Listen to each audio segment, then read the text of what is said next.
Tomem seu assento. Hoje é o primeiro dia dessa conferência. Nós teremos 5 estudos da Palavra do Senhor para nós falarmos especificamente do tema posicionamento cristão, ou posicionamento do cristão. Todas as mensagens serão, nós vamos olhar diferentes posicionamentos, diferentes áreas de posicionamento, e todas as mensagens estarão da segunda carta de Timóteo. Então, você tem dificuldade de achar os livros da Bíblia, você já acha hoje, já bota aí um marca-página, ou se você vai abrir em algum gadget, aí deixa já a página, né, salva aí para você poder acompanhar todas as mensagens. Nós vamos começar com posicionamento emocional, falando sobre que posição um cristão deve ter no que se refere à sua vida emocional. Depois, amanhã à tarde, nós vamos trabalhar o posicionamento racional ou intelectual. Que posição nós temos com relação ao pensamento, com relação à nossa lógica, à nossa razão. E à noite, amanhã, nós vamos trabalhar o posicionamento social. Que posicionamento nós temos em relação aos outros? Como é que nós nos relacionamos com os outros? No domingo pela manhã, nós vamos trabalhar. Eu sei que vocês estão habituados a vir num culto ou no outro. Nesse domingo vocês irão nos dois, não é? Porque nós teremos uma mensagem pela manhã e outra mensagem à noite. Pela manhã nós vamos ver o posicionamento missional, no que se refere à nossa missão de vida, ao nosso propósito de vida. E à noite nós teremos nosso posicionamento missionário. Uma coisa é o seu propósito de vida e outra coisa é como você pratica ou vive esse propósito. Então, de manhã nós vamos ver qual é a nossa razão de viver, nosso propósito de vida. E à noite vamos ver o que é que nós fazemos depois desse propósito, ou de acordo com esse propósito. Dessa forma, nós vamos cobrir a sua vida nos diferentes aspectos do que um cristão deve ter. E por que a segunda carta de Timóteo? Ela é o testamento do apóstolo Paulo. O apóstolo Paulo tinha ministrado por volta de 15 anos, mais ou menos, desde que ele conheceu Timóteo. Timóteo era um adolescente, talvez seus 13, 14, talvez no máximo 15 anos de idade. E aí o apóstolo Paulo saiu com ele pelo meio do mundo por uns 15 anos ainda. E então o apóstolo Paulo foi preso em Roma como criminoso, possivelmente culpado pelo incêndio de Roma, feito pelo próprio Nero, né? Muito similarmente ao que acontece no Brasil. Nero cometeu o crime e depois incriminou o outro, né? Então ficou, sempre acha alguém para levar a culpa dos crimes. Então Paulo foi o culpado e provavelmente terminou poucas semanas, talvez uma estação no máximo, uns 3 meses, não muito mais do que isso, terminou morto, degolado por uma espada, a mando do Império Romano, como culpado do incêndio, possivelmente do incêndio de Roma, um crime comum, não é? E ele tem que convencer Timóteo a continuar o ministério. Não só em um ambiente hostil do Império de Nero. Nero teve um início da perseguição aos cristãos, acontece dentro do Império de Nero, justamente essa época ali quando o apóstolo Paulo é julgado. Então Timóteo tem que pregar em um ambiente hostil ao Evangelho, hostil aos cristãos, mas não somente isso, também um ambiente de extrema hipocrisia. Quando a gente lê o início do capítulo 3 da segunda carta, depois você pode ler, não faz parte das nossas leituras aqui, mas ela descreve o ambiente em que Timóteo teria que pregar. Pessoas hipócritas, pessoas que fingiam se importar com os outros, mas não se importavam de maneira nenhuma, gente egoísta, egocêntrica, descomprometida com as coisas de Deus, comprometida com as coisas apenas desse mundo, materialistas, egocêntricas. Então é um ambiente difícil. O apóstolo Paulo tem que convencer Timóteo a ser um delegado apostólico, agora já assumindo funções até mais ali, uma posição na igreja ainda mais, no mínimo, como bispo para toda a Ásia Menor, a partir da sede de Éfeso, como bispo para todas as igrejas ali da Ásia Menor, que é a atual Turquia, e tem que convencer Timóteo. Timóteo, você precisa continuar, né? O negócio é difícil, é sofrível, é problemático, é um tempo difícil, uma igreja complicada, mesmo assim você precisa continuar esse trabalho. E o que Paulo faz para preparar Timóteo para isso, é ajudar Timóteo no seu posicionamento. O que é posicionamento, né? É ter uma posição. É assumir uma posição. O mundo hoje fala muito sobre assumir uma posição, mas as pessoas são extremamente volúveis. É engraçado ouvir gente falando, não, você tem que assumir, você tem que ter uma posição, sendo que as pessoas não sabem nem, tem gente hoje que acorda pensando que é mulher, depois vai dormir achando que é homem, e não sabe nem qual é a sua posição sexual, que dirá outras coisas, né? Que dirá em outros sentidos. Nós vivemos um mundo onde as pessoas não sabem o que elas querem, não sabem o que elas são.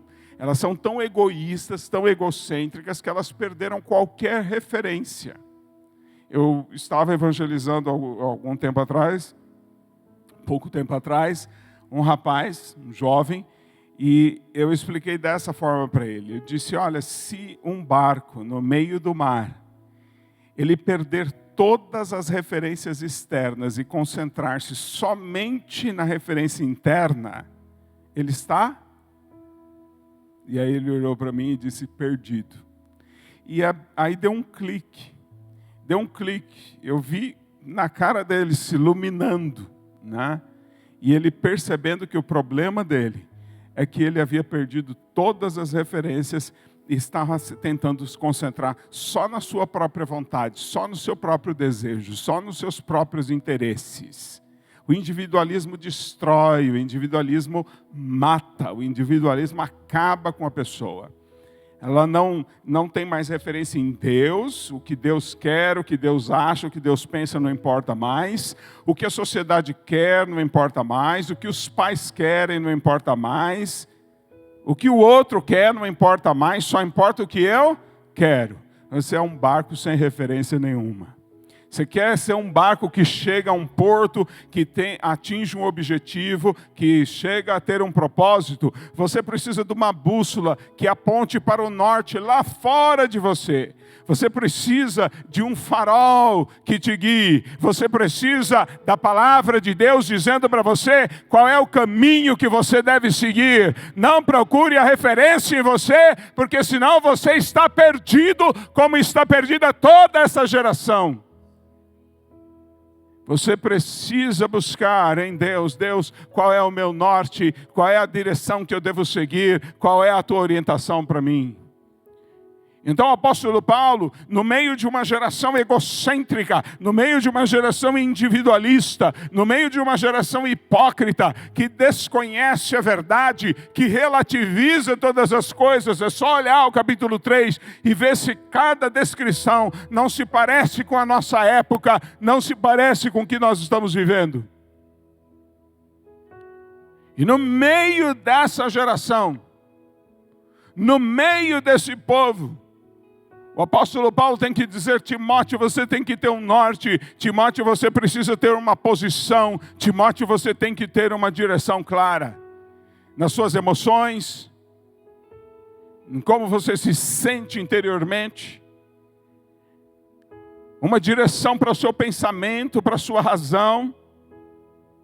Estava comentando, enquanto nós íamos com a missionária Rosana e missionário Júlio, vocês já os conhecem, estão aqui comigo. E eu comentava com eles,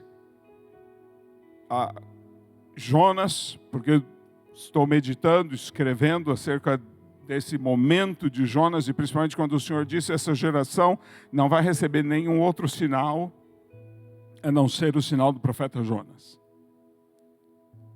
Estão pedindo um sinal.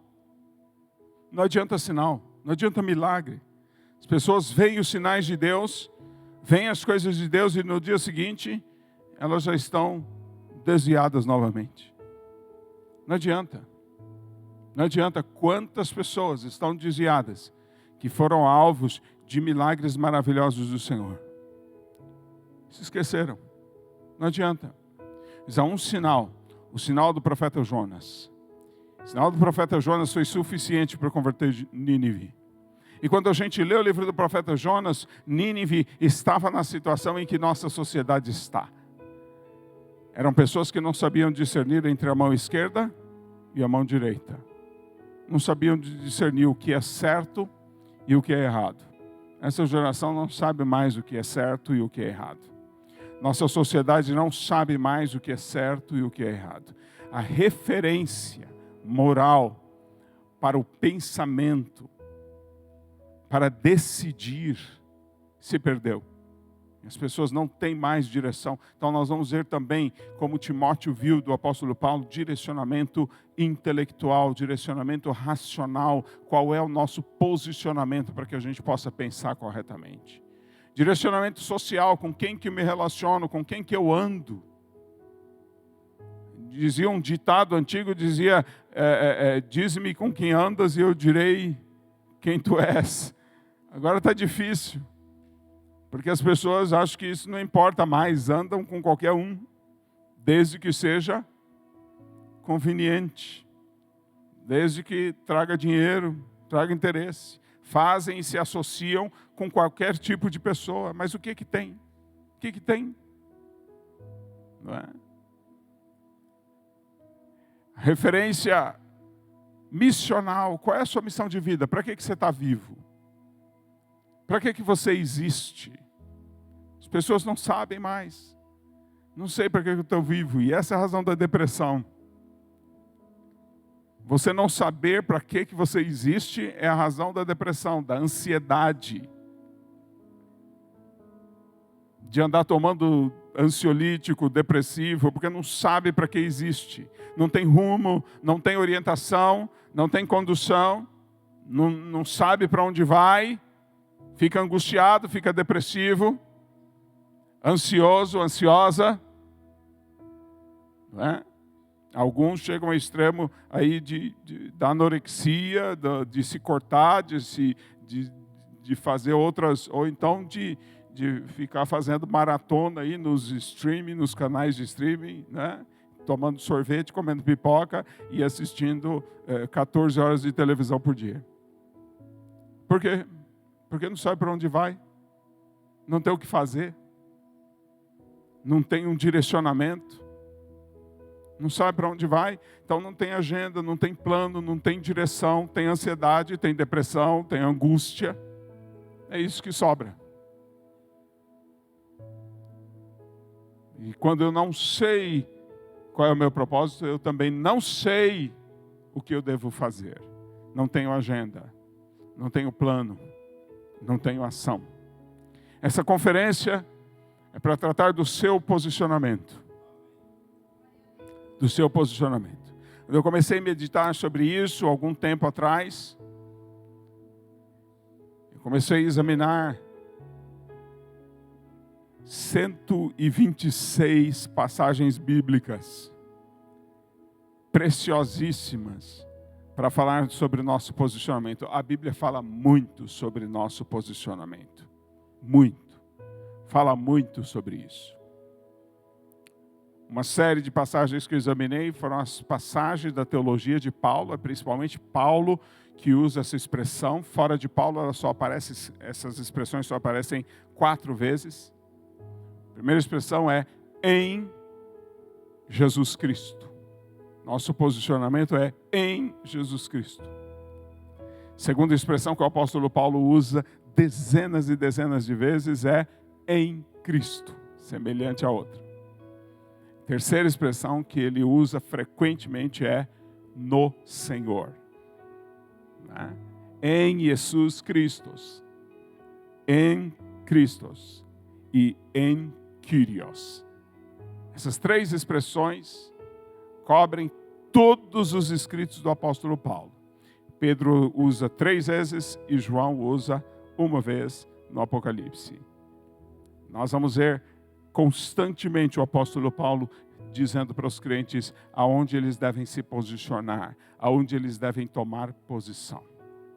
Mas a segunda carta de Timóteo, o apóstolo Paulo apela, ele tem pouco tempo, é urgente, ele precisa convencer um rapaz ainda para o padrão da época, principalmente quando se trata de liderança, bem jovem, ainda com seus 28, 29, no máximo 30 anos.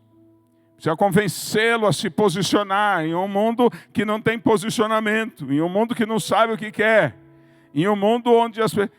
Não é?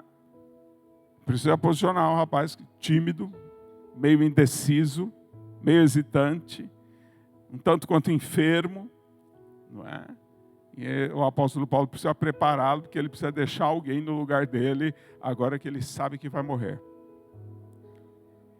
Então essa carta é uma carta que, sobretudo, vai tratar de chamar Timóteo. E nós, que estamos lendo a carta enviada a Timóteo, porque ela foi deixada para nós. É uma carta aberta. Ela exorta Timóteo, mas de um jeito que a igreja toda tem que ficar sabendo. E nós somos, então, junto com Timóteo, chamados a nos posicionar. Você quer ouvir a palavra de Deus acerca do seu posicionamento? Ou você acha que não precisa disso, você está muito bem, obrigado, você já sabe tudo? Hã? Quer ouvir mesmo? Então curva a sua cabeça mais uma vez e diga: Senhor, fala comigo. Explica para o Senhor o que você precisa aprender sobre posicionamento. Fala para Ele.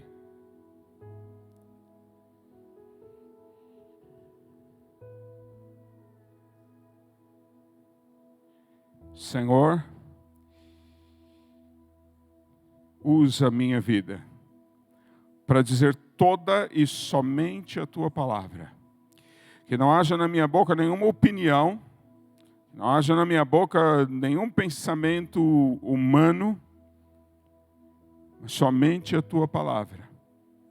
Tira de mim, Senhor, todo pensamento humano, todo direcionamento humano, e ajuda-me, Senhor, a ministrar Tua palavra pura e verdadeira. Porque as minhas palavras não transformam ninguém, mas a Tua palavra pode transformar qualquer um. Traz sobre nós a Tua palavra.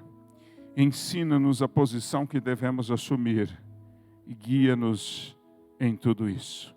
Em nome de Jesus. Amém.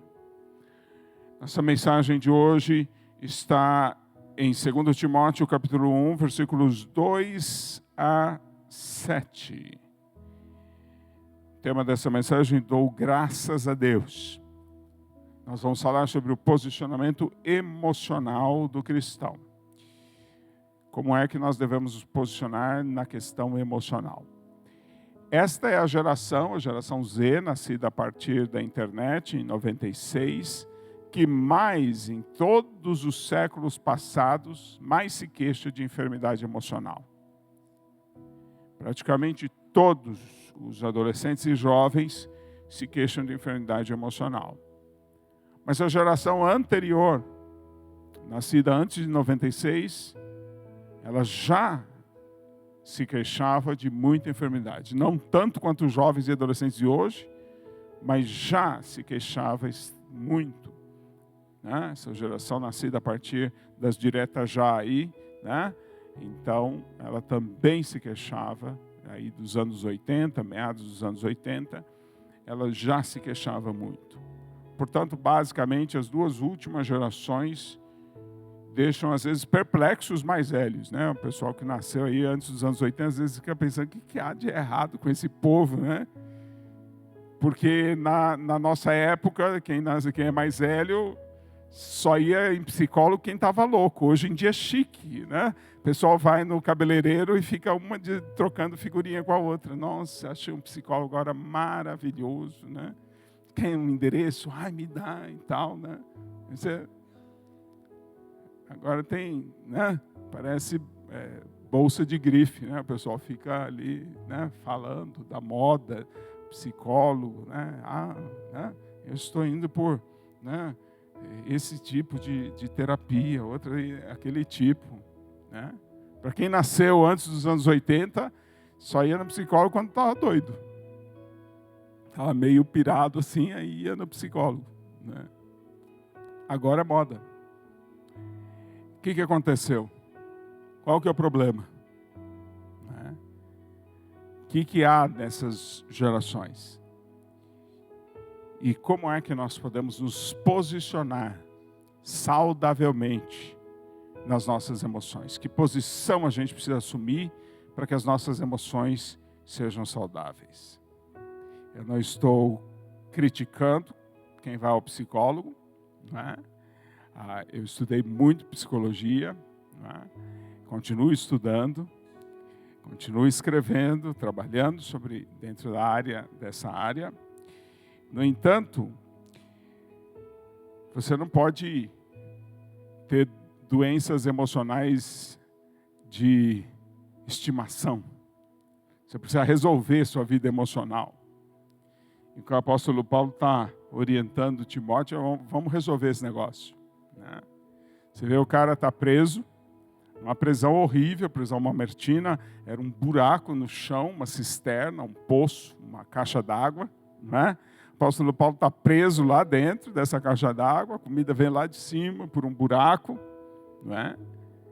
No meio do lodo, passando frio, provavelmente não comendo bem, no escuro, ditando suas cartas, talvez para alguém que ficava ali do lado do buraco.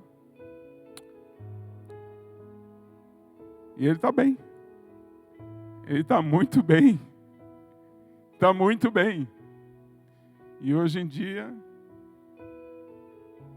menino suja o tênis branco já tem uma crise de histeria, né? Não consegue assistir o filme, perde né? No jogo do videogame, já fica meio para baixo, deprimido. O que está acontecendo? Nós precisamos assumir um posicionamento. Convido vocês para a leitura bíblica. Nós vamos ler na Nova Versão Internacional, 2 Timóteo, capítulo 1, versículo 2 ao 7. Esta é a palavra de Deus.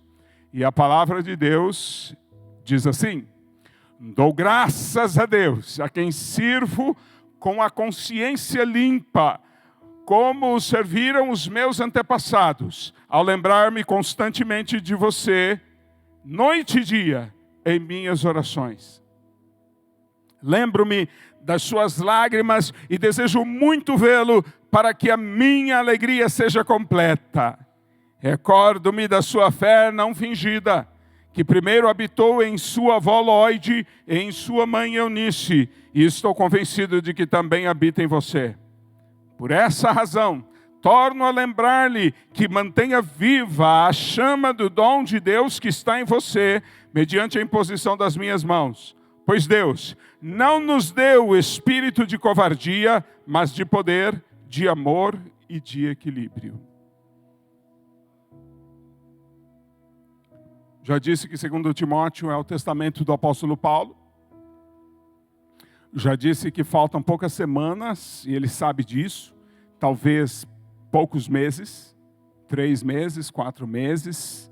Parece que 4 meses é muito, pelo que eu conheço da história, pelo que eu conheço também dessa carta e da linguagem que o apóstolo Paulo usa. Particularmente quando ele diz, no capítulo 4, já estou sendo derramado. Já estou sendo derramado quer dizer que a vida dele já está se esvaindo. Não é? Mesmo assim, ele pode afirmar, combati o bom combate, acabei a carreira e guardei a fé. Estava firmão, estava bem firme. Não é? Então essa carta, testamento dele, já disse para você que ele quer convencer Timóteo, que Timóteo deve continuar no ministério, apesar de todos os problemas. Agora você vê, seu discipulador está preso, não é? Denunciado injustamente, um crime que não cometeu, em um julgamento totalmente comprometido, falsificado, com juízes inescrupulosos, condenado à morte. Ainda um povo que não quer ouvir a mensagem do Evangelho. Capítulo 4 diz que são pessoas que só ouvem o que desejam, só ouvem o que querem, não querem ouvir a mensagem do Evangelho. Povo hipócrita, fingido, descomprometido, egoísta. Como é que eu convenço uma pessoa disso? A se posicionar, né? E esse é o trabalho do apóstolo Paulo. Nessa passagem que nós acabamos de ler, ela é caracterizada por 4 vezes repetida algum termo que tem como base a ideia de lembrar, a ideia de recordar, a ideia de chamar de volta à mente, né? No grego, essas palavras tendo a mesma raiz, né? Elas trazem a ideia de que as coisas ficam em algum lugar e você precisa trazê-las de volta à mente. No português é mais ou menos isso, é lembrar, né? Mas no grego é mais poético, é como se você fosse lá e buscasse um assunto e trouxesse de novo para a superfície da sua mente, trouxesse de novo para a sua lembrança, para a sua mente. 4 vezes o apóstolo Paulo olha para isso, e nós, para entendermos esse texto, vamos olhar cada uma dessas coisas. A primeira pergunta que eu quero fazer ao texto, junto com vocês, é: como é que essa lembrança, esse recordar, esse trazer à mente, produz graça? A palavra graça no grego, ela significa boa disposição, né? Hoje em dia a gente diz assim, aí na rua, no cotidiano, está de boa, né? Então, graça é ficar de boa. Quando a gente diz que nós somos salvos pela graça, porque Deus estava de boa, a gente não merecia, a gente não tinha nenhuma razão para ser salvos, mas como Deus estava de boa disposição, estava muito bem, estava de boa, Ele resolveu salvar a gente. Mas salvou por quê? Porque estava bem, porque estava de boa, né? Então isso é graça. Graça é uma boa disposição, mas aqui não é Deus quem tem graça, aqui é Paulo que está com graça. A nossa tradução diz: dou graças, eu sou grato, mas na verdade é: eu tenho uma boa disposição para com Deus. Eu estou de bem com Deus. Eu tenho uma boa disposição na minha vida espiritual, tenho graça, boa disposição. E é interessante porque, basicamente, a nossa questão emocional, ela está muito relacionada a estar com graça ou estar sem graça, né? Ter boa disposição, não. Quando uma pessoa está triste, abatida, deprimida, angustiada, ela está sem graça, né? Está assim, sem disposição, né? Tomar uma Coca-Cola, ver se levanta, né? Outros tomam alguma coisinha mais forte, assim, para ver se dá uma animada, né? Porque está sem disposição, está sem graça. Então, posicionamento emocional é graça. Nesse texto, esse posicionamento emocional é graça. Eu preciso de graça. O apóstolo Paulo está preso, está sendo torturado. O apóstolo Paulo está, inclusive, abandonado. Olha só, está abandonado. Todos se esqueceram dele, os líderes da igreja, ninguém visitava ele, não é? Ele estava lá perdido num buraco, ninguém o procurava, ninguém o visitava. No final da carta ele diz que foi para o julgamento, ninguém o acompanhou. Estava lá sem advogado, sem testemunha, sem ninguém para acompanhá-lo, não é? E mesmo assim ele está cheio de graça. Se Dou graças a Deus, a quem sirvo com a consciência limpa, como serviram os meus antepassados, a lembrar-me constantemente de você noite e dia em minhas orações. E essa graça vem da lembrança. O apóstolo Paulo se lembra de algo que produz graça. Se você quer um posicionamento emocional na sua vida, você precisa de graça. Você quer graça? Então o apóstolo Paulo ensina como é que ele conseguiu graça na situação mais difícil, mais problemática, mais complicada. E talvez você esteja passando por situação problemática. Talvez você está com conflitos familiares. Talvez o dinheiro só está indo até o dia 15, não está chegando no dia 30. Talvez você está cheio de dívidas. Talvez você está com dificuldade para achar emprego. Talvez você está enfermo. E aí você perde a graça. Você está abatido. Você está cansado, sem disposição. Mas o apóstolo Paulo, numa situação ainda pior do que a sua, estava cheio de graça, estava com boa disposição, estava animado, estava com boa vontade, de bom humor. Por quê? Porque ele se lembrava. Lembrava do quê? Eu lembro de você. Lembro de você. Ele lembrava de um irmão querido, de um filho na fé, de uma pessoa que estava indo bem. Ele lembrava de alguém que era fiel, lembrava de alguém que o amava, lembrava de alguém que estava próximo dele. Ele lembrava de Timóteo. Ele lembrava de Timóteo quando? Nas suas orações, no momento em que ele repassava diante de Deus todos os fatos da sua vida. E nessas orações ele conseguia lembrar de Timóteo. Ao invés de dizer, meu Deus, o Senhor não está vendo meu sofrimento, o Senhor não está vendo a prisão em que eu estou, o Senhor está vendo nem comer, não como direito, esse lugar cheio de barata, cheio de rato. Então ele usava o seu tempo de oração para lembrar de coisas que lhe trariam graça, que lhe trariam esperança. E ele lembrava de Timóteo. Ele lembrava, mesmo estando separado dos outros, ele lembrava das suas conexões. Ele superava o individualismo, que é o maior veneno para a nossa vida emocional, para a nossa identidade. Ele superava o individualismo, isolado pelos homens, preso, sem direito a visitas. Quem ia visitá-lo, ainda com muito medo, vai que eu fico preso também, né? Imagina, Nero perseguindo os cristãos. Eu vou lá visitar Paulo e aí eu fico preso também.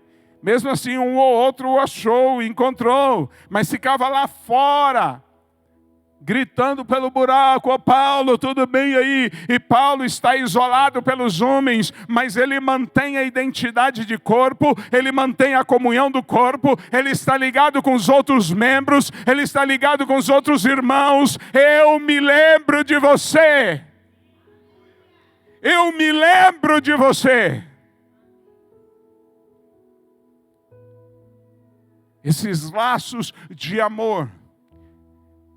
Lembrar-se das pessoas que nós amamos, que fazem parte do corpo de Cristo junto conosco, pessoas que nos dão alegria, lembrar de como elas são, daquilo que elas fazem, da perseverança deles na fé.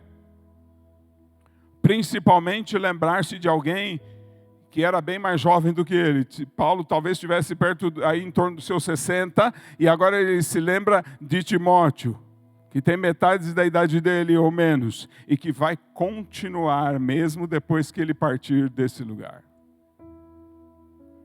Eu me lembro de você. De quem que você se lembra? Quando você está aflito. Eu tenho experimentado isso. Quando eu estou muito para baixo, quando os problemas do dia a dia, do ministério, as dificuldades me apertam, Eu me lembro de vários alunos que eu tenho, de vários discípulos. Me lembro dessa igreja, me lembro do apóstolo Carlos, me lembro da irmã Ruth, me lembro de vocês.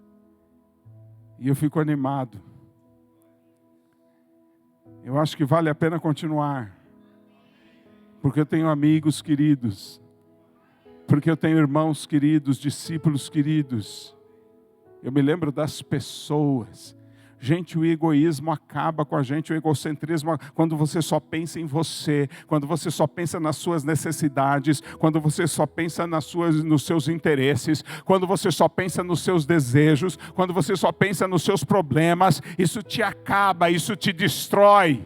Experimenta pensar nos seus irmãos, experimenta pensar na sua igreja, experimenta pensar nas pessoas com quem você tem vínculos espirituais. Sai desse egocentrismo, desse egoísmo. Se livra disso. O egoísmo destrói você. O egocentrismo, o individualismo acaba com a sua vida. Destrói a sua identidade. É o engano do mundo que você vai construir a sua identidade pensando somente em você. Isso é justamente o contrário. A nossa identidade é a identidade de corpo. Nós somos membros, parte especializada de um corpo espiritual. E é quando eu lembro desse corpo, é quando eu lembro das outras pessoas, quando eu lembro dos relacionamentos, que eu alcanço graça.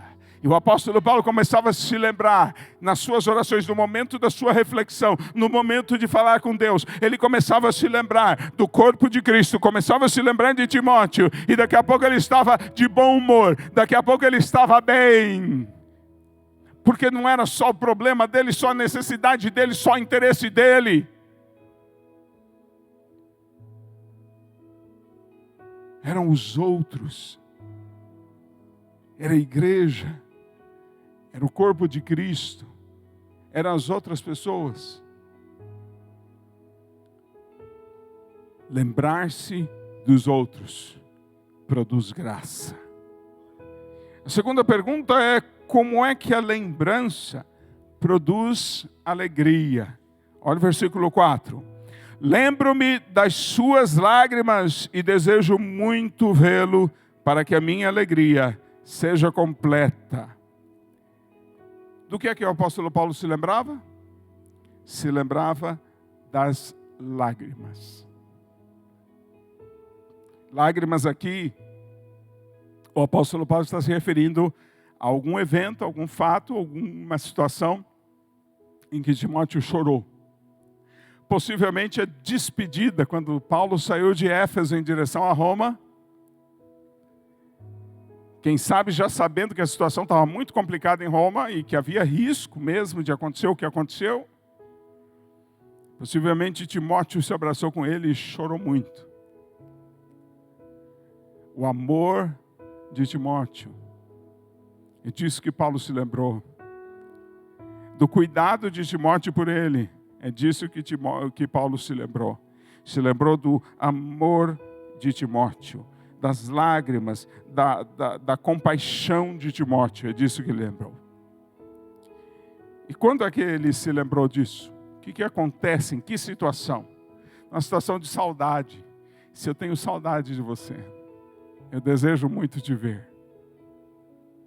Desejo muito te ver. Ele se lembrou do amor do Timóteo numa situação de saudade. Como eu gostaria de ver Timóteo novamente. Ele inclusive chama: Timóteo, se der, vem me ver antes de eu morrer. Vem me ver antes de eu ser executado. Né?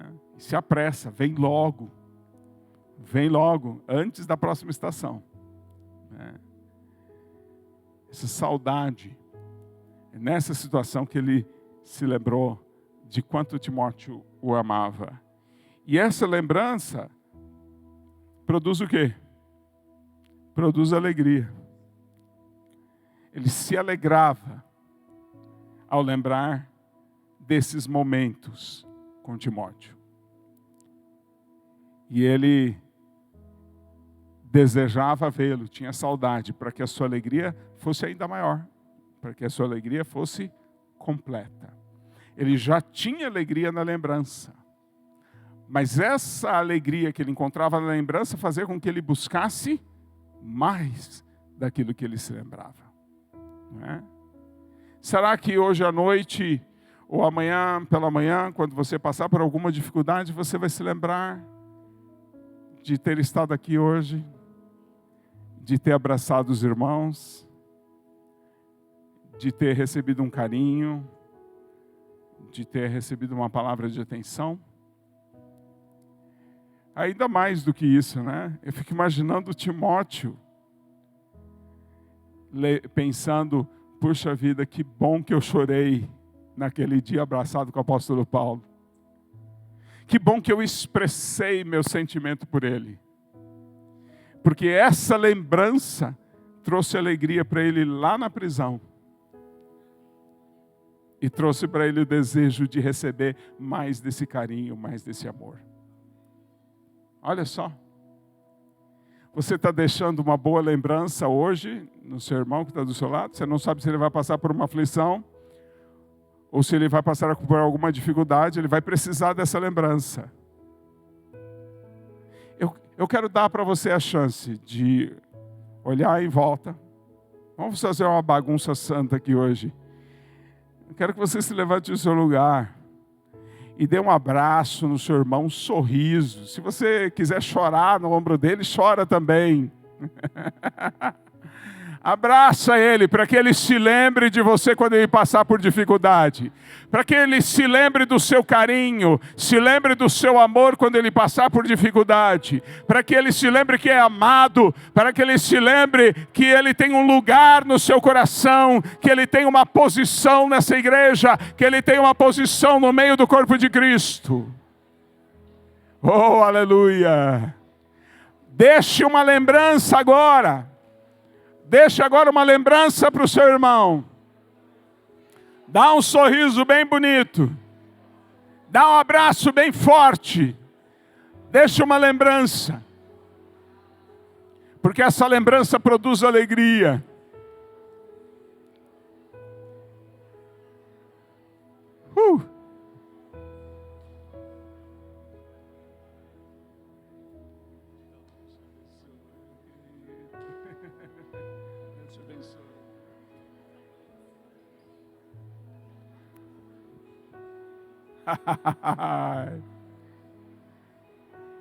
Deixa uma lembrança bem forte aí para o seu irmão.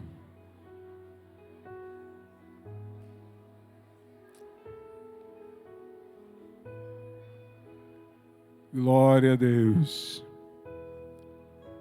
Podem sentar-se. É gostoso, não é? É bom ser amado. Melhor ainda é amar.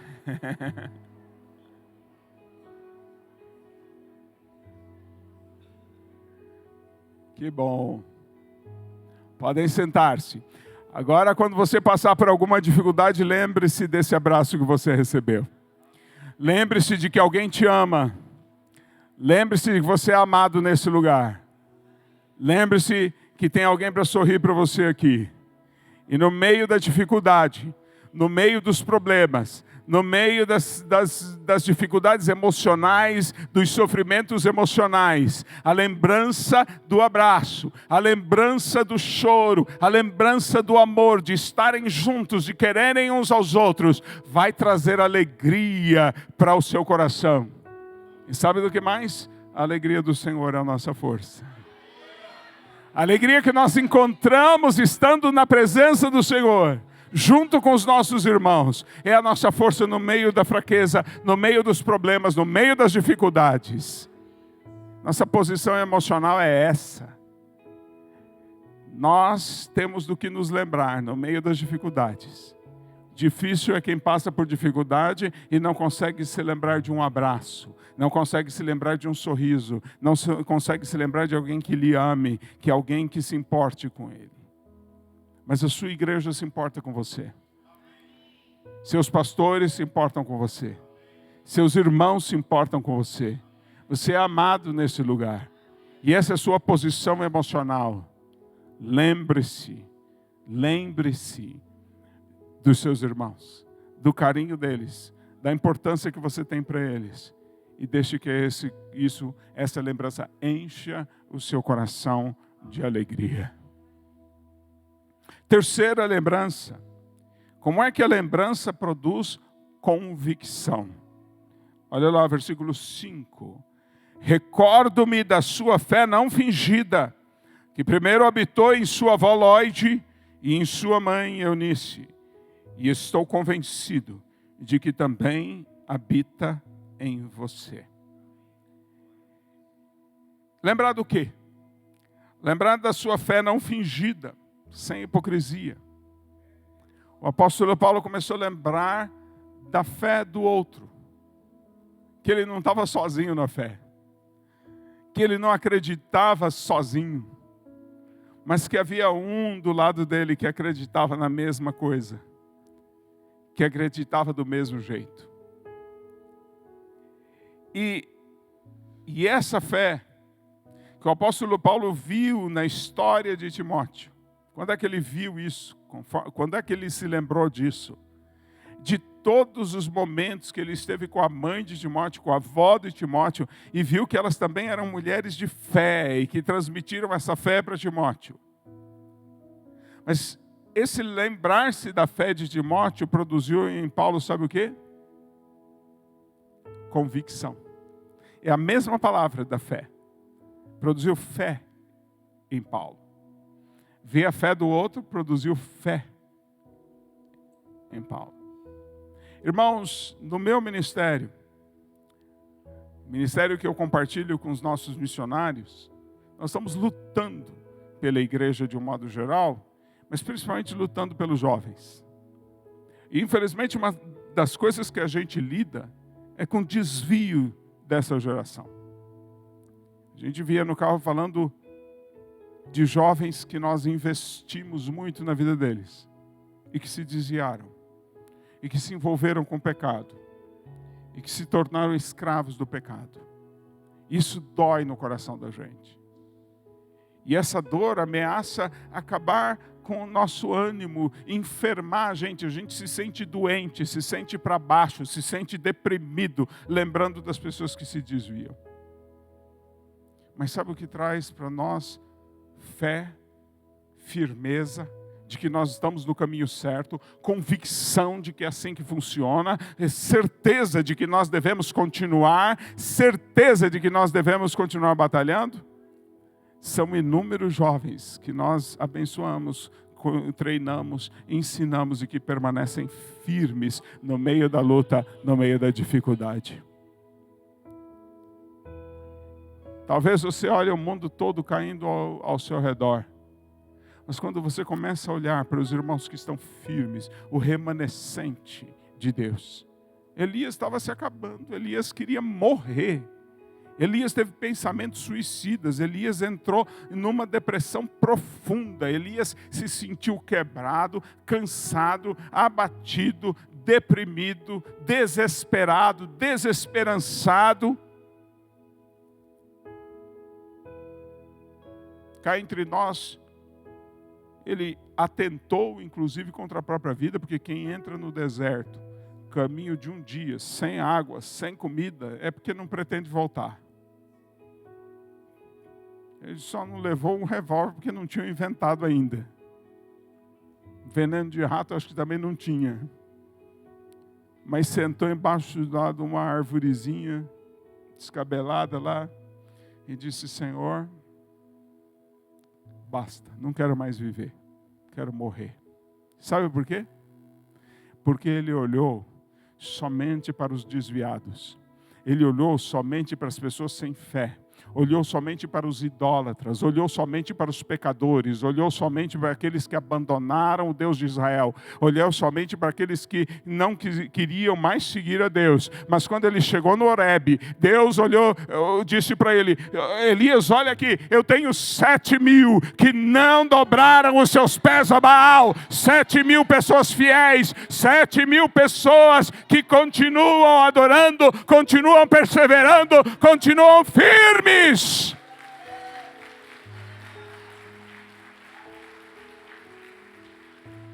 Sabe o que você faz, Elias? Vai encontrar Eliseu, um jovem dos seus 16, 17 anos, que é fiel, que deseja me seguir, que deseja cumprir a minha vontade, que deseja... E Elias foi e encontrou Eliseu, e começou a andar com Eliseu, e Eliseu andar com ele, e até o último dia da sua vida, não houve depressão, não houve angústia, porque toda hora que ele estava angustiado, deprimido, ele olhava para Eliseu, e Eliseu dizia: não vou te deixar, eu vou com você, aonde você for eu estou junto.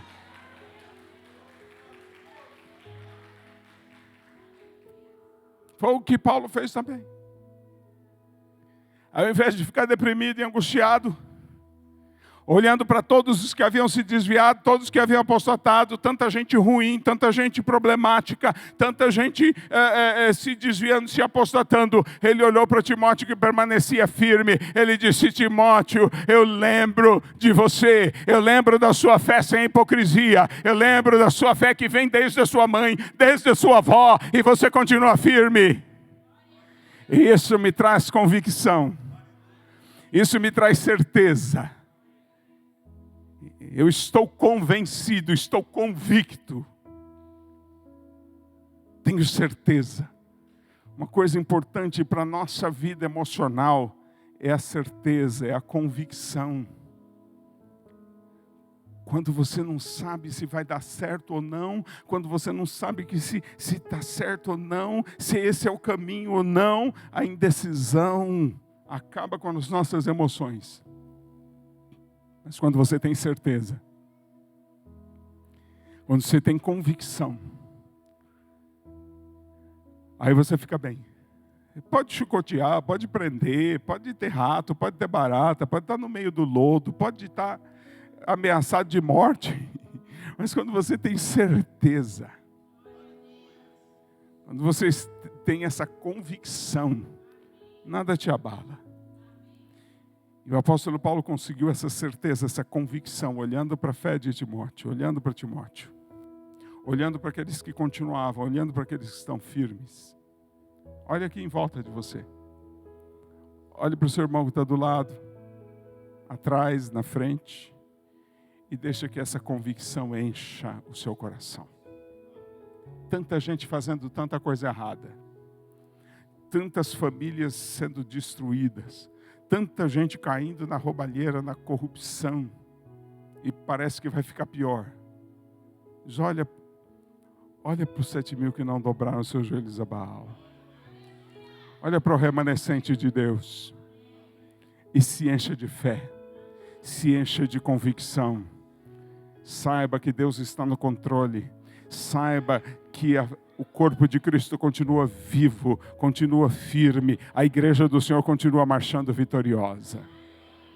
Sabe por quê? Porque os seus irmãos em países muito mais difíceis continuam firmes, olhando para os outros que estão ao lado deles, marchando do mesmo jeito. Às vezes na mesma cela, na mesma dificuldade, no mesmo sofrimento. Mas quando eles olham para os outros que estão firmes, eles sentem essa convicção crescer de eles também ficarem firmes. Porque nós somos um corpo. E quando esse corpo está vivo, nós estamos vivos também. Amém? Quarta pergunta para esse texto. Como é que a lembrança produz uma atitude positiva? Contrário da covardia que o texto menciona. Covardia aqui é uma palavra no original, na língua original em que a Bíblia foi escrita, uma palavra um pouco difícil de traduzir, mas a raiz dela é medo, viver com medo. Implica nessa fragilidade, essa hesitação, esse terror, essa coisa ruim que o medo traz. Viver com medo é péssimo. É uma das piores expressões da doença emocional, são as fobias, com medo. Fobia da moda agora, não é? É a fobia social, tenho medo de sair de casa, medo de conversar com as pessoas, medo de estar no meio de gente. Fobia social. Se você não conhecia essa, De cada 5, 6 adolescentes que a gente entrevista, ele já até sabe o nome, já sabe se diagnosticar, tem fobia social. Às vezes é preguiça mesmo, quero ficar em casa só jogando videogame, não quero ir na escola, não quero ir em lugar nenhum, estou com fobia social. Mas em muitos casos, é viver com medo do que vão dizer, com medo do que vão fazer, com medo do que vão falar, com medo do que pode acontecer. Viver com medo é terrível. Como é que o apóstolo Paulo resolveu isso? Se você tivesse mais dia, menos dia para receber a sentença de morte e ouvir que você vai morrer, talvez você estivesse vivendo com medo. Não o apóstolo Paulo. Nem ele está vivendo com medo, nem ele quer que Timóteo viva com medo. E ele diz assim: por essa razão torno a lembrar-lhe que mantenha viva a chama do dom de Deus que está em você, mediante a imposição das minhas mãos. Pois Deus não nos deu o espírito de covardia, de medo, mas de poder, de amor e de equilíbrio. Do que Timóteo tem que se lembrar? Ele tem que lembrar do dom de Deus. Lembra do que Deus te deu. Lembra das coisas que Deus te deu. Uma das orações mais bonitas do apóstolo Paulo pelos Efésios, até foi transformada num hino muito bonito, né? Abre os olhos do meu coração. Né? O apóstolo Paulo disse: eu oro para que os olhos do seu coração sejam abertos. Para quê? Para que vocês vejam as riquezas que Deus deu para vocês. O dom de Deus. Sabe quando você olha para aquilo, está faltando isso, está faltando aquilo, está faltando aquilo outro, está faltando aquilo outro. Você vai ficando para baixo, você vai ficando com medo. E se não tiver? E se faltar? Outro dia aí já ameaçava faltar itens no mercado, que disseram que ia ter uma tempestade muito forte, já não tinha água, já não tinha não sei o quê, porque o povo ficou com medo. O medo é altamente problemático para nós, o medo nos destrói. Viver com medo, viver com fobias é algo terrível para a nossa vida. E o apóstolo Paulo disse: lembra. Alguma coisa que tira o nosso medo. Certamente o apóstolo Paulo podia dizer isso, porque ele também administrava o medo na sua vida. Lembrando do quê? Lembrando do dom de Deus. As coisas que Deus te deu. As capacidades que Deus te deu. As soluções que Deus te deu. As riquezas espirituais que Deus te deu. Comece a pensar nas coisas que Deus te deu, ao invés das coisas que você acha que faltam. Em vez de pensar nas coisas que você acha que estão ausentes, das quais você se sente carente. Começa a lembrar: o Senhor é o meu pastor e nada me faltará. Lembre-se das coisas que Deus te deu. Lembre-se do dom de Deus. Lembre-se do dom de Deus. Deus te deu a sua palavra. Quando você tem dúvida ou precisa de uma solução, Deus te deu a palavra dele e ela tem todas as soluções, todas as explicações, todas as respostas que você precisa. Deus te deu a oportunidade de orar, de falar com ele e ouvi-lo falando com você. Deus te deu a oportunidade de orar. Deus te deu uma igreja para você orar junto com seus irmãos, para você andar junto com eles. Deus te deu o Espírito Santo. Quantos receberam o Espírito Santo? É o dom de Deus para você. É o dom de Deus para você. Se você está com medo do que vai acontecer, se você está com medo do futuro, se você está com medo da política, se você está com medo da economia, se você está com medo do assaltante, se você está com medo da violência deste mundo, lembre-se do dom do Espírito Santo. Lembre-se que ele está aí enchendo a tua vida. Lembre-se do que Deus te deu. Porque Deus, o que Ele não te deu, foi um espírito de medo. Ele te deu um espírito de poder. O espírito de poder. Creia nisso.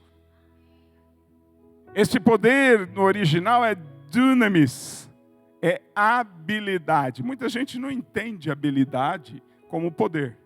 Porque habilidade parece uma coisa fofa, né? Parece uma coisa assim, bonitinha. Habilidade. Até a palavra é meio suave, né? Às vezes a gente está lá dentro do avião, alguém passa mal e a gente ouve no interfone: há algum médico a bordo? Eles estão chamando alguém que tem a habilidade de resolver um problema, cujas mãos, cujo conhecimento sabe como resolver aquilo. Isso é poder. E Deus te deu a habilidade. Dunamis. O Espírito Santo veio sobre você e te deu a habilidade para resolver problemas difíceis, situações difíceis. Experimenta.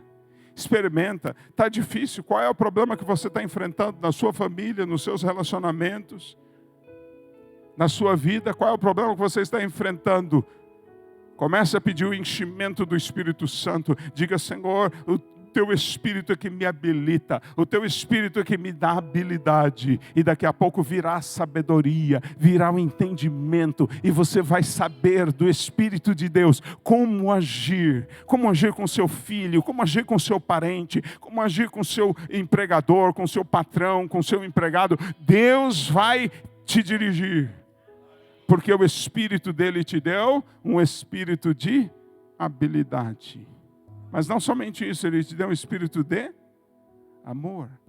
A palavra ágape, que está aqui no grego, ela significa preferência, escolha.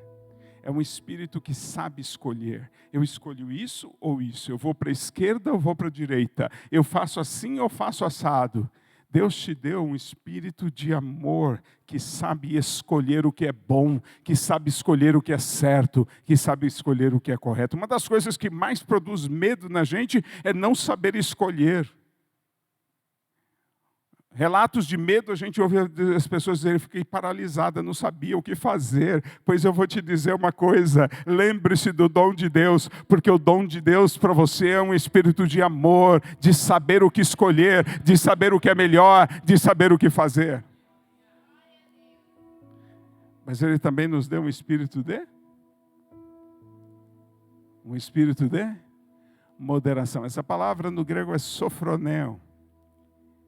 Essa palavra significa uma percepção sadia de si mesmo. Esse é o ápice da saúde emocional. O ápice da saúde emocional. É o contrário do sentimento de inferioridade. É o contrário do sentimento de menosprezo. É uma percepção sadia de si mesmo. É saber quem você é. É não se achar mais, nem se achar menos. Deus nos deu um espírito de saber exatamente quem nós somos para Ele, quem nós somos nele, quem nós somos para a glória dEle. O que nós vimos hoje foi um apóstolo Paulo numa situação difícil. Você já esteve preso? Ele estava preso. Se você esteve preso, foi num buraco, úmido, frio, em condições desumanas. É assim que ele estava. Você já foi abandonado por todos? Seus ensinos já foram rejeitados por todos? É assim que ele estava. Você já esteve sob ameaça de morte? Em um processo que te levaria à pena de morte? Mais dia, menos dia? É assim que ele estava. Já esteve isolado de todos? É assim que ele estava. Mas a saúde emocional dele estava forte. Ele não estava deprimido. Você vê ele deprimido aqui nesse texto que nós lemos? Em toda essa carta você vê ele deprimido? Mas Deus fechou a boca do leão. Você está dando relatório. Esse é o maior fracasso jurídico. ir para o tribunal sem advogado, sem testemunha de defesa, sem nada. Isso não tinha nada. Do ponto de vista jurídico, foi uma perda total, mas Deus me deu a oportunidade de pregar o evangelho lá na corte também. O juiz teve que ouvir, e todo mundo que esteve lá, o júri, todo mundo teve que ouvir o evangelho. E Deus fechou a boca do leão. Você vê um homem com medo? Você vê alguém deprimido, ansioso, angustiado, amedrontado? Não. Ele está saudável emocionalmente. E ele ainda está pegando Timóteo, que era meio tímido, meio medroso, meio hesitante, e animando Timóteo para que Timóteo continuasse. Por quê? Porque ele se lembra. Ele se lembra de pessoas que o amam, de pessoas que são importantes para ele. Ele se lembra do corpo de Cristo. Ele se lembra da fé dos outros. Ele se lembra de momentos de carinho, de momentos de apreço. E ele se lembra também do dom de Deus, de tudo que Deus deu. Ele estava cheio de boas lembranças. E você se lembra do quê? Do que é que você se lembra? Dos filmes da Netflix? Do preço do feijão? Do que você se lembra? Quando você vai orar ou quando você vai refletir, o que vem à tua memória? Nós vemos em Lamentações o profeta dizendo: eu trarei a lembrança, eu me lembrarei de coisas que podem me dar esperança, confiança de que Deus vai realizar, de que Deus vai fazer. Esse é o nosso posicionamento emocional. Nós nos lembramos de coisas que podem nos dar esperança. Nós nos lembramos de coisas que nos dão força, que nos dão ânimo, que nos animam. E eu quero que hoje você fez uma breve memória, pratique isso. Reúna mais memórias boas junto com a sua igreja, junto com seus irmãos. Orem juntos e alcancem vitórias espirituais juntas, porque depois vocês vão se lembrar disso. Lembrar-se das bênçãos de Deus, dos cuidados de Deus por nós, é uma forma de nós estarmos bem emocionalmente. Havia aquele hino antigo, os crentes aqui velhos vão lembrar, né? Conta as bênçãos, conta quantas são, recebidas da divina mão, uma a uma, dize-as todas já, e hás de ver surpreso quanto Deus já fez. E era a prática dos salmistas. Uma das coisas que eu acho mais bonita nos salmos é isso.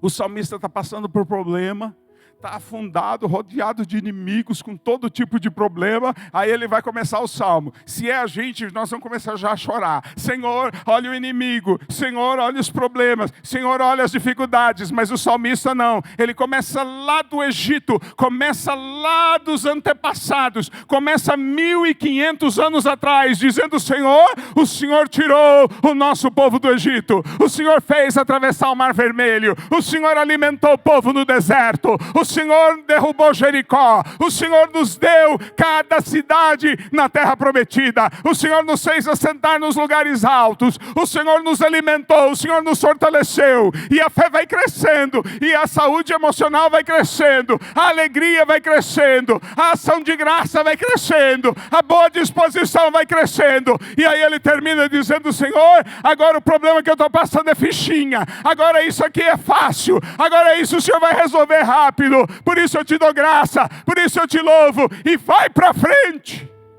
vai para frente, segue confiando, não fica quebrado, abatido, cansado, derrubado. Vai para frente. Eu vou me lembrar de coisas que me trazem esperança. E do que você vai se lembrar? O apóstolo Paulo se lembrava de Timóteo. Você vai se lembrar de quem? De que irmão aqui você vai se lembrar? O apóstolo Paulo se lembrava dos momentos de emoção juntos, do amor, do carinho. O apóstolo Paulo se lembrava dos dons de Deus, das coisas que Deus havia dado. O apóstolo Paulo se lembrava daqueles que eram fiéis, daqueles que estavam firmes. Você vai se lembrar do quê? Para você que gosta de psicologia, é interessante nessa passagem ver como as nossas emoções estão associadas às nossas lembranças. Como é que as nossas emoções são administradas a partir das nossas memórias. Pessoas que estão doentes emocionalmente têm memórias enfermas. Teve uma época que minha esposa estava emocionalmente um tanto quanto abalada e a gente começou a conversar sobre o nosso casamento. Ela se lembrou de todos os problemas que aconteceram no dia do casamento. Ela disse, puxa vida, até hoje não sei onde foi parar o véu, porque perdeu o véu no dia do casamento. E disse, mas querida, você estava linda só com a coroa, porque era uma coroa muito bonita e o véu ia atrapalhar, então estava muito melhor sem o véu. Uma coroa, parecia uma rainha, muito linda. Essa era a minha lembrança, mas a lembrança dela é que eu perdeu o véu.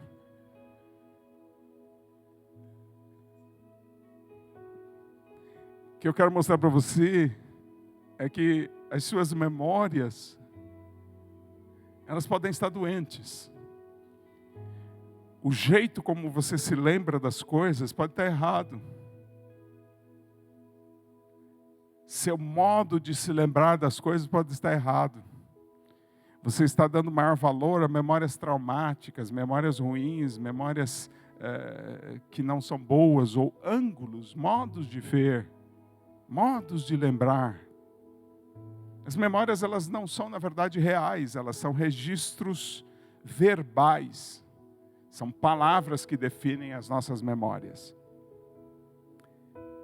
E aí, essas memórias são mudadas. Você quer ver um exemplo? Toda vez que você lembra de uma cena da sua infância, você vê como se fosse uma tela de cinema, certo? Essa memória não é verdadeira, ela é construída. Porque se você se lembrasse de fato, você só veria os seus pés, né? A barriga, talvez, os pés. Porque você está vendo, então você guardou na sua mente a memória a partir dos seus olhos. Mas não é isso. Você lembra o filme. Portanto, a sua memória foi construída. E se você está enfermo, você constrói memórias enfermas. Filmes ruins. E aí a sua cabeça fica um streaming de dramas, um streaming de filmes de terror, um streaming de coisas ruins. E aí a sua memória fica trazendo constantemente coisas ruins para você. O apóstolo Paulo nos ensinou hoje a se lembrar de coisas que podem trazer esperança.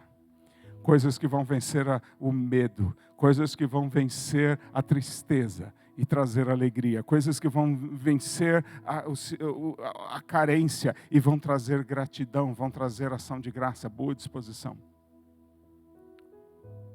Coisas que vencem a hipocrisia, a mentira e trazem convicção, trazem firmeza, trazem verdade. E eu quero que você cure as suas memórias, vendo as coisas pelos olhos de Deus e fabricando novas memórias junto com a sua igreja, junto com seus irmãos, memórias boas, coisas boas para a sua vida. Do seu casamento, o que é que você se lembra nos últimos meses, nas últimas semanas? De brigas ou de momentos de carinho?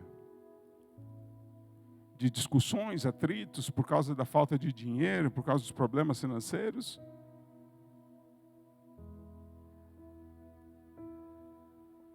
Aqui em Porto Ferreira, não sei se vai dar certo o meu exemplo, né? Porque aqui faz muito calor, né?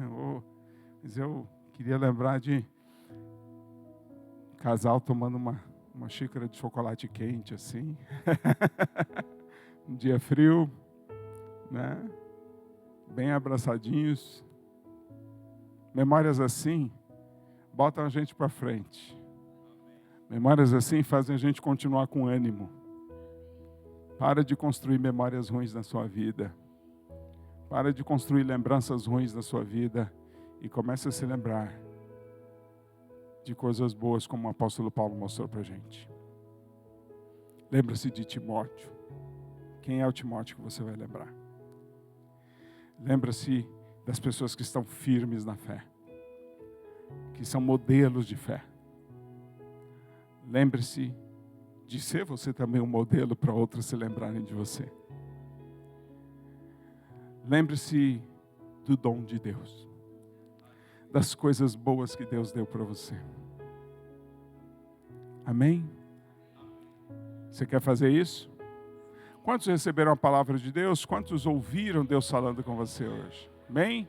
Então eu quero dar a liberdade de você orar agora, nesse momento, e dizer para Deus: Deus, eu tenho algumas memórias e algumas lembranças que são ruins e que estão me atrapalhando. E eu quero colocá-las no teu altar. Ajuda-me a corrigir as minhas memórias. Deus, eu estou produzindo muita memória ruim nos meus relacionamentos, na minha vida. Eu quero começar a produzir coisas boas, memórias boas.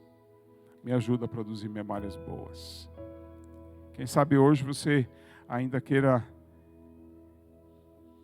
fazer um bolo junto com sua esposa, né? Bater os ovos para ela, e ela vai ali misturar a massa, vocês vão fazer, traz um pedaço para a gente amanhã. Uma memória boa, cozinhar juntos, né? Façam coisas que vão trazer alegria para vocês. Coisas que vão trazer memórias, encher vocês de boas memórias. Porque o nosso estado emocional depende, nossa saúde emocional depende daquilo que nós nos lembramos. Ore agora. Ore ao Senhor. Peça perdão se você está construindo memórias ruins. Se você está olhando o ângulo ruim das coisas, se lembrando só do que é ruim. Ore agora sobre isso. Ore agora sobre essas coisas. Peça perdão ao Senhor. Peça a direção dele sobre a sua vida, ajudando você a produzir memórias corretas, memórias boas, que te fortaleçam e te animem. Quero dar a oportunidade de você orar durante alguns minutos sobre isso. Ore diante de Deus. Peça ao Senhor direção para você aplicar isso que você aprendeu hoje.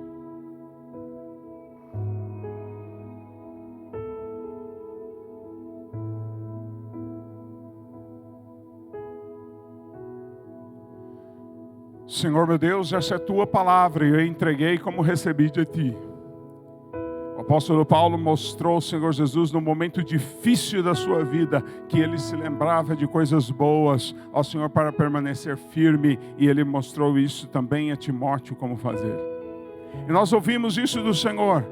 E no momento, Senhor, em que as pessoas estão cada vez mais enfermas emocionalmente, angustiadas, entristecidas, ansiosas, ó Pai, nós entendemos que isso se deve, ó Senhor, frequentemente ao modo como nós estamos lidando com as nossas memórias. Ensina os teus filhos, ó Pai, a terem uma memória sadia, a se lembrarem de coisas boas, ó Pai, ó Senhor, para que eles vivam emocionalmente sadios, ó Senhor, e a tua glória, ó Senhor, esteja no meio deles. Ó Pai, ó Senhor, eu apresento a tua igreja, Senhor, para que ela seja como o apóstolo Paulo, não importa as dificuldades, não importa os problemas, não importa, Senhor Jesus, as situações, ó Pai, que nós nos lembremos dos teus dons, nos lembremos do teu remanescente, nos lembremos, Senhor, das coisas que podem nos trazer esperança.